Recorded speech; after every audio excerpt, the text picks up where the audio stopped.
Next, I want to talk to you quickly about paints. Now, paints are also important because you can get the cheap paints, but then it won't give you that beautiful bloom.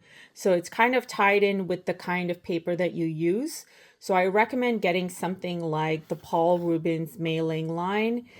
They are student grade and they are also fabulous in terms of the kind of hues that you get. If you are more inclined to get local handmade paints, that is also great. I can list a couple of the ones that I use, not exactly local to me, but I can definitely list them if that's your preference. But here's an idea of the paints that you get in Paul Rubens, or MeiLiang rather.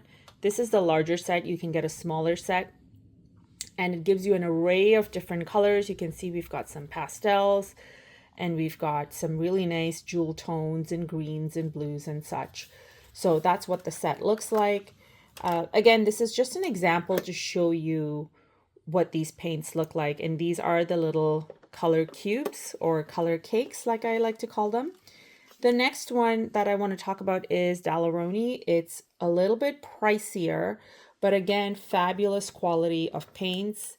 And this is what that looks like. I've got a bunch of them missing because they're kind of all over my desk. But again, great set of paints, a lovely array of various different colors. So you kind of have them on your finger or at your fingertips to kind of get started.